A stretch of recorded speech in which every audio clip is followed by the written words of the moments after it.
semuanya, selamat datang kembali ke YouTube channel Dr. Rizal Putra. Kali ini saya ingin membahas sebuah kisah tragis, tetapi bisa kita ambil makna dan kebaikan darinya. Ini adalah sebuah kisah tragis dari pendiri perusahaan yang bernama Coca-Cola. Siapa sih yang tidak mengenal Coca-Cola? Semua dari Anda dan saya pasti sangat mengenal produk tersebut. Bahkan kita pernah mencicipi lezatnya minuman tersebut. Siapa yang mengira bahwa pendiri dari Coca-Cola itu sendiri akhirnya meninggal secara tragis dengan kecanduan morfin, kecanduan obat-obatan, bahkan anaknya juga menjadi pecandu dari morfin dan akhirnya meninggal dalam keadaan tragis dan miskin. Siapa yang pernah mengira bahwa Coca-Cola yang begitu sukses, penemunya atau pendirinya meninggal dalam keadaan yang sangat tragis, kecanduan morfin, dan meninggal dalam keadaan kesulitan keuangan. Dan tentunya pastinya kita tetap dapat mengambil motivasi dan inspirasi dari cerita tersebut. Ingin tahu keseruan story-nya? Tonton video ini sampai habis.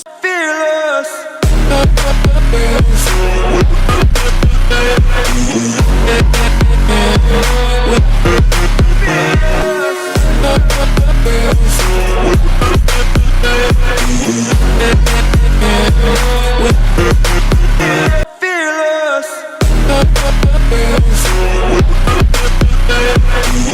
Hai semuanya, dukung terus channel ini dengan cara klik tombol subscribe, like, dan share dalam hitungan 5, 4, 3, 2, 1. Terima kasih dan selamat termotivasi. Hai semuanya, kembali lagi bersama-sama dengan saya Dr. Rizal Putra. Seperti yang sudah saya katakan sebelumnya, kita akan membahas sebuah kisah menarik. Sebuah kisah di mana pendiri Coca-Cola yang luar biasa suksesnya, ternyata pendirinya meninggal dalam keadaan kecanduan morfin dan kesulitan keuangan. Mari kita masuk kepada pembahasan yang menarik ini. Ya, minuman Coca-Cola merupakan minuman asal Georgia, Atlanta. Minuman tersebut dipasarkan lebih dari 200 negara. Minuman tersebut dibuat sebagai obat pada awalnya ya. Jadi minuman tersebut awalnya itu ingin dibuat sebagai obat dan dipatenkan oleh penemunya, yaitu John Pemberton. Di mana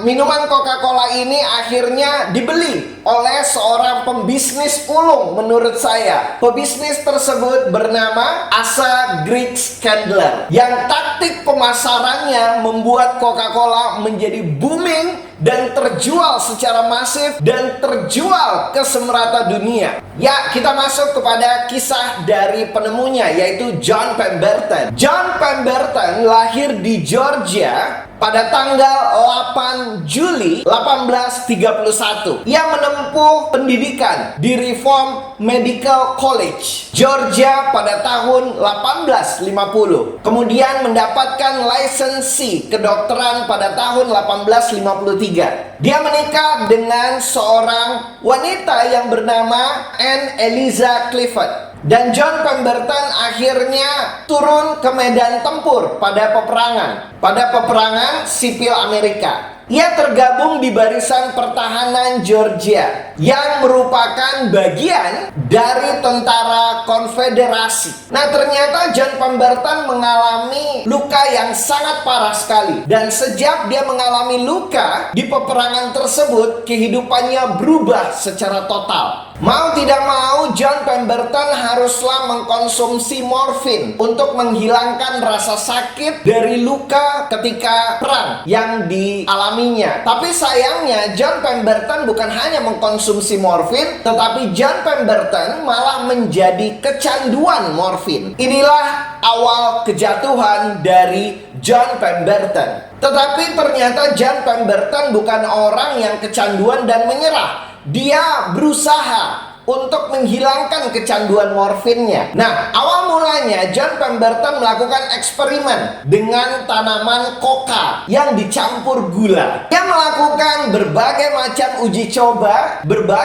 uji coba dengan tanaman koka tersebut. Salah satu kombinasinya adalah mencampurkan koka dengan sirup cola. yang akhirnya menjadi Coca-Cola. Saat pertama kali John Pemberton mencobanya, ia sangat yakin bahwa campuran dari Coca dan Cola tersebut akan digemari oleh banyak orang. Wow, kita mendapatkan pelajaran yang sangat berarti, yaitu keyakinan. John Pemberton memiliki keyakinan bahwa minuman tersebut akan laris di pasaran. Tidak puas dengan campuran tersebut, John Pemberton kembali bereksperimen dan mencobanya mencampurnya dengan air berkarbonasi. Setelah John Pemberton mencampurnya dengan air berkarbonasi, akhirnya minuman tersebut bukan menjadi obat yang dijual di pasaran, tetapi malah menjadi minuman yang akhirnya dijual seharga 5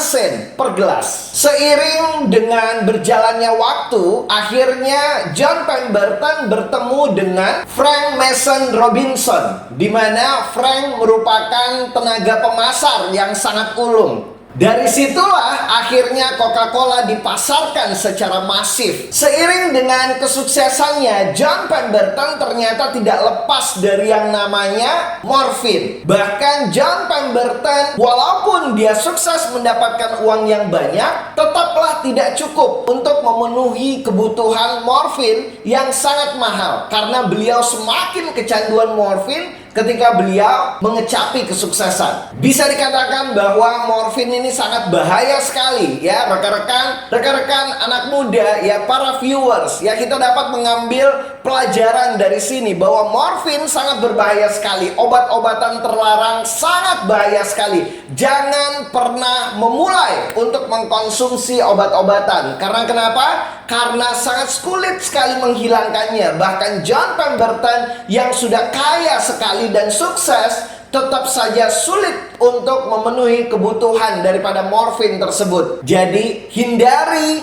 kecanduan obat-obatan dan alkohol dan apapun itu ya yang dapat merugikan masa depan Anda. John Pemberton masih percaya bahwa Coca-Cola ini akan bertumbuh pesat dan berkembang ya, sangat besar sekali ya. Dan tentunya John Pemberton tetap mempertahankan hak kepemilikan dari Coca-Cola tersebut dan bermaksud untuk mewariskannya kepada Charlie Pemberton, yaitu anak kandungnya sendiri. Tetapi apalah daya, ternyata Charlie Pemberton juga mengikuti jejak ayahnya dan kecanduan obat-obatan dan menyukai uang yang didapatkan secara instan. Pada tahun 1888, John Pemberton dan Charlie Pemberton akhirnya menjual hak kepemilikan dari Coca-Cola kepada seorang pengusaha yang luar biasa sekali menurut saya ya, karena dia mampu membuat Coca-Cola akhirnya menjadi bertumbuh kembang. Beliau bernama Asa Candler. Dan di tahun yang sama pada bulan Agustus pada tahun 1888, John Pemberton yang sudah lama sakit-sakitan karena kecanduan morfinnya itu akhirnya meninggal dunia. Nah, ketika John Pemberton meninggal dunia, yang sangat tragisnya John Pemberton meninggal dunia dalam keadaan miskin dan kesulitan keuangan. Dan disusul 6 tahun kemudian Charlie Pemberton yang merupakan anak daripada John Pemberton juga ketagihan minum-minuman dan opium dan akhirnya meninggal dunia juga dalam keadaan miskin. Berbeda dengan Asa Candler yang membeli hak paten daripada Coca-Cola. Menurut saya, pelajaran yang dapat kita ambil di sini dari John Pemberton dan Charlie Pemberton bahwa jangan pernah mendekati yang namanya obat-obatan. Jangan pernah memiliki kebiasaan yang buruk, mengkonsumsi alkohol dan obat-obatan. Karena kenapa? Itu akan membuat kejatuhan kita suatu harinya. Dan yang dapat saya ambil pelajaran dari Asa Candler mampu melihat peluang dan memanfaatkan peluang tersebut. Dan akhirnya Asa Candler memiliki sebuah perusahaan terkemuka di dunia yang menjual minuman ringan, yaitu bernama Coca-Cola. Dan akhirnya Asa Candler berhasil membuat Coca-Cola menjadi minuman terkemuka di dunia. Luar biasa sekali ya kisah inspiratif yang kita pelajari kali ini. Kisah inspiratif dari pendiri Coca-Cola, John Pemberton dan Charlie Pemberton adalah jangan pernah menyia-nyiakan kesempatan yang Anda dapatkan di dalam kehidupan. Kalau tidak, kita tidak akan dapat menikmati hasilnya nantinya. Dan jauhi yang namanya minuman keras dan obat-obatan. Dan yang pelajaran yang saya dapat dari Asa Candler, yaitu pengusaha yang sangat inovatif menurut saya dan luar biasa sekali, di mana Asa Candler berhasil mengambil sebuah peluang dan akhirnya mampu membawa Coca-Cola menjadi minuman ternama di dunia. Asa Candler memiliki teknik penjualan pemasaran yang sangat inovatif sekali menurut saya. Awalnya dia menyewa banyak sekali salesman untuk membawa kupon gratis, ya, kupon gratis untuk menikmati minuman cepat saji, yaitu Coca-Cola. Dia mencoba untuk menempelkan logo Coca-Cola di poster, di kalender, buku catatan untuk menjangkau pelanggan baru. Wow, luar biasa sekali ya. Merek Coca-Cola yang dari merek nasional akhirnya mampu menjadi merek regional dan akhirnya mampu menjadi merek yang mendunia. Wow, luar biasa sekali. Jadi inilah pelajaran yang sangat menarik sekali yang kita bisa dapatkan dari Asa Candler, karena Asa Candler mampu mengambil peluang dan mencoba untuk berinovasi dengan menggunakan tips dan triks marketing yang sangat luar biasa sekali. Oke, segitu saja story cerita inspiratif yang ingin saya sharing kepada Anda semuanya. Dan terus alami perubahan bersama-sama dengan saya Dr. Rizal Putra, karena saya yakin Anda bisa, saya bisa, karena kita semua pasti bisa. Hai semuanya, dukung terus channel ini dengan cara klik tombol subscribe, like, dan share dalam hitungan 5, 4, 3, 2, 1. Terima kasih dan selamat termotivasi.